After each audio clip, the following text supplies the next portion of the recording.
नमस्कार। मध्य प्रदेश का साप्ताहिक मौसम पूर्वानुमान का ये वीडियो आप देख रहे हैं न्यूज़ मीडिया मंच यूट्यूब चैनल पर और साथ ही फेसबुक पेज मौसम तक पर। दोस्तों, इस वीडियो में बात करूंगा अगले एक सप्ताह के मौसम की। मानसून की वापसी हो गई है अधिकांश इलाकों से और अभी जो मानसून की वापसी की लाइन है वो नरसिंहपुर और नर्मदापुरम साथ ही साथ खरगोन से होकर गुजर रही है। यानी कि लगभग इस तरह से ये लाइन बनी हुई है, इस तरह से। और इसके नीचे के हिस्सों को कवर करना बाकी है। बाकी सभी जगहों से मानसून लगभग वापस लौट चुका है और अनुमान यह है कि अगले 2 से 3 दिनों में, यानी आज 14 अक्टूबर है जिस दिन ये वीडियो रिकॉर्ड कर रहा हूँ, अपलोड कर रहा हूँ, 15 को छोड़ दीजिए तो 16-17 अक्टूबर में पूरे राज्य से मानसून वापस लौट सकता है। 20 से पहले ही पूरे राज्य से वापसी हो जाएगी। और इस बीच अगर बारिश की बात करें दोस्तों, तो अगले एक सप्ताह के दौरान बहुत ज़्यादा बारिश की संभावना पूरे राज्य में नहीं है। सबसे इंपॉर्टेंट आपके लिए इस समय ये जानना ज़रूरी है, खासतौर पर उन किसान भाइयों को जिनकी फसलें मैच्योर होने की अवस्था में पहुंच गई हैं और जिनको शुष्क मौसम, साफ मौसम की ज़रूरत है। तो आपके लिए अच्छी खबर है, ज़्यादातर जगहों पर ड्राई वेदर रहेगा, लेकिन अभी 2-3 दिन ऐसे होंगे जब कुछ ज़िलों में बरसात होने की संभावना है। तो कहाँ कहाँ पर संभावनाएं हो सकती हैं, इसकी बात करते हैं।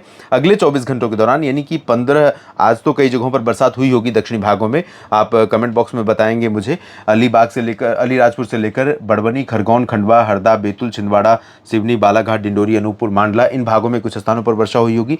कल अनुमान यह है कि सिंगरौली और माफ कीजिएगा, रीवा, सीधी, सतना, कटनी, दमोह, सागर और जबलपुर, उमरिया, शहडोल, इन रीजन्स में भी बादल दिखेंगे। और इसके नीचे नरसिंहपुर और शहडोल, सागर के नीचे का जो हिस्सा है, जबलपुर, उमरिया, कटनी और शहडोल, डिंडोरी, मांडला, बालाघाट और सिवनी, छिंदवाड़ा का, यहाँ पर कुछ इलाकों में ठीक ठाक बारिश हो सकती है।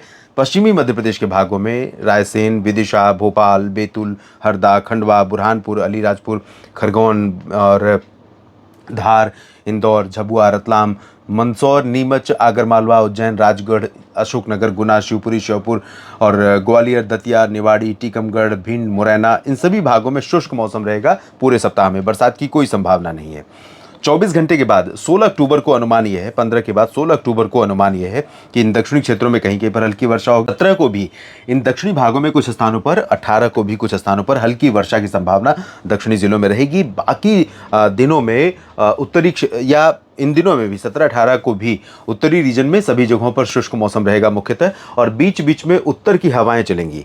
अनुमान यह है कि उत्तर की हवाएं पहले इन रीजन्स को प्रभावित करेंगी, जो दक्षिणी, जो मध्य क्षेत्र है, उत्तरी और मध्य क्षेत्र है, ग्वालियर और अशोकनगर, टीकमगढ़, छतरपुर का, इन रीजन्स में चलेंगी। तो यहाँ पर रात और सुबह के तापमान में गिरावट आनी शुरू हो जाएगी, मौसम बेहतरीन होने लगेगा और दिन में थोड़ी सी गर्मी बढ़ेगी। जहाँ पर बादल थे अभी तक और रुक रुक करके बरसात हो रही थी, वहाँ पर आसमान साफ होते ही तेज़ धूप दिखाई पड़ेगी। तेज़ धूप होगी तो पहले तो सुबह ठीक लगेगी, उसके बाद दोपहर में जैसे ही धूप का असर बढ़ेगा, गर्मी परेशान करने लगेगी। लेकिन ये गर्मी लंबे समय तक टिकने वाली नहीं है। तो वजह यह है कि अक्टूबर का महीना बीतने वाला है, आधा अक्टूबर बीत चुका है, नवरात्रि का पर्व बीत गया है, दशहरा का पर्व संपन्न हो गया है। तो अब मौसम अनुकूल होता चला जाएगा, धीरे धीरे ठंडा होता चला जाएगा। तो किसान भाइयों, इस ज़्यादातर जगहों पर शुष्क मौसम को देखते हुए आप अपनी खेती का काम तेज़ी से निपटाइए।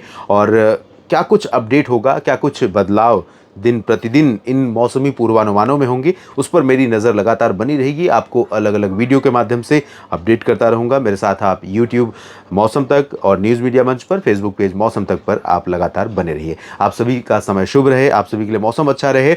और इस पेज को, अगर आपने फेसबुक पेज को लाइक नहीं किया है, फॉलो नहीं किया है, तो ज़रूर कर लीजिए। और यूट्यूब चैनल को सब्सक्राइब नहीं किया है तो ज़रूर कर लीजिए। जानकारियाँ ठीक लगने पर वीडियो को लाइक और शेयर कीजिए। धन्यवाद।